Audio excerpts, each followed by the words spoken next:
হাই friends, মই নতুন এটা ভিডিঅ'লৈ আপোনালোক সকলোকে একবাৰ স্বাগতম জনাইছোঁ। আজি এফালে যাবলৈ ওলাইছোঁ। কলৈ যাবলৈ ওলাইছোঁ আপোনালোকক অলপ পিছত জনাই আছোঁ। ইমান গৰম পৰিছে, সেয়ে বোৱা কাপোৰকে পিন্ধি লৈছোঁ। কিনা কাপোৰবোৰ পিন্ধিবলৈ একেবাৰে মন নাযায়। আজি আমি অকলে নাযাওঁ, আমাৰ লগত আৰু দুজন যাব। কোন যাব সেয়া আপোনালোকক দেখাই আছোঁ অকণমান পিছত। তেতিয়াহ'লে ভিডিঅ'টো শেষলৈ চাই যাব। এতিয়া আমি যাবলৈ ওলালোঁ। এয়া জুমনেও আমাৰ লগত যাবলৈ পুৰা ৰেডি হৈ আছে।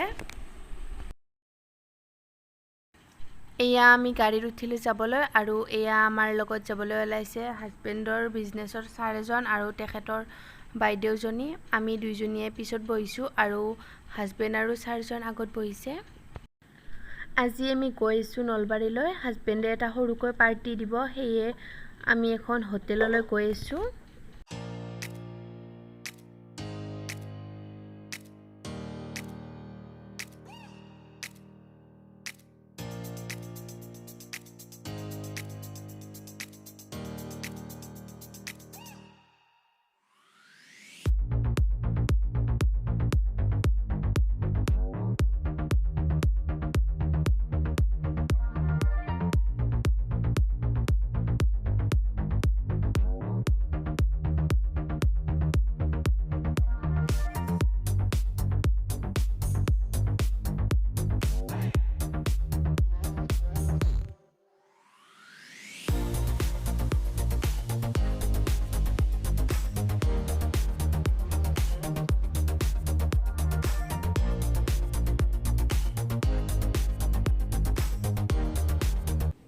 এয়া আমি আহি পালোঁ হোটেলখনলৈ। আমি আহিছোঁ নলবাৰীৰ নখোৱা হোটেলখনলৈ।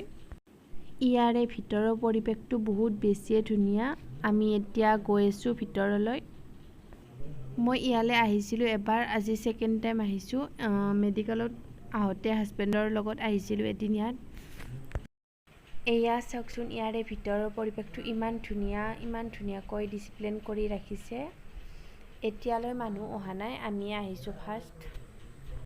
অকণমান পিছত ইয়াতে মানুহ ভৰি যাব। ইয়াৰে খানাবোৰ বহুত বেছিয়ে ধুনীয়া হয়।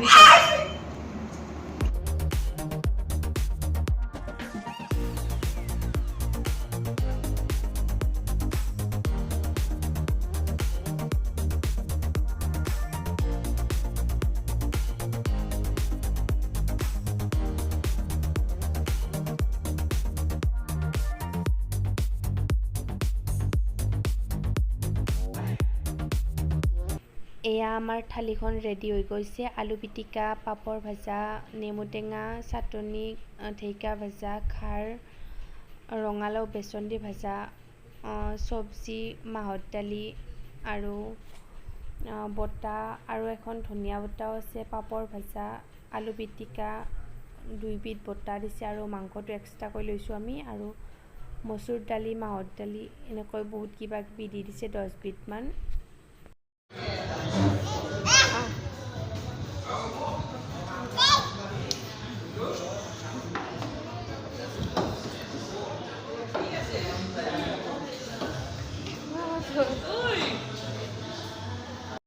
আমাৰ ভাত তাত খোৱা হৈ গ'ল। খানাটো সঁচাকৈ বহুত বেছিয়ে টেষ্টি হৈছিল। আৰু এয়া কাষৰ টেবুলতে এটা মাইনা বহি আছিল, তাৰে লগত জুমনে খেলি আছিল। জুমনে দুষ্টামি কৰিব বুলি ভাবিছিলোঁ, ভয় লাগি আছিল বহুত, কিন্তু জুমনে অকণমানো দুষ্টামি নকৰিলে। আমি ভাত খোৱাৰ কাষৰ চকী এখনতে বহি আছিল বহুত ধুনীয়াকৈ। পিছত আমাৰ খোৱাৰ পিছত অকণমান তাক ইয়াতে খেলিব দিছিলোঁ। এজনী মাইনা আছিল, তাৰ লগত অকণমান খেলিলে। আৰু এতিয়া মানুহ আহিছে, বহুতখিনিয়ে মানুহ আহিছে এতিয়া, আৰু আমি ইয়াতে বেছি দেৰি নকৰোঁ, এতিয়া আমি ঘৰলৈ যাম। আজিৰ দিনটো সঁচাকৈ বহুত বেছিয়ে ভাল লাগিল। আমি হোটেলৰ পৰা ওলাই এঠাইলৈ যোৱা কথা আছিল, কিন্তু হাজবেণ্ডৰ লগৰ ছাৰজনৰ কিবা এটা কাম ওলাল হঠাৎ, সেয়ে আমি ঘৰলৈ লৰালৰিকৈ আহিব লগা হ'ল। তাতে দুখনমান ফটো উঠিলোঁ, সেয়াও আপোনালোকৰ লগত শ্বেয়াৰ কৰিলোঁ। আজিৰ ভিডিঅ'টো যদি ভাল লাগিছে প্লিজ লাইক কৰিব, শ্বেয়াৰ কৰিব, কমেণ্ট কৰিব, আৰু মোৰ চেনেলৰ নতুন যদি প্লিজ চেনেলটো ছাবস্ক্ৰাইব কৰিব নাপাহৰিব।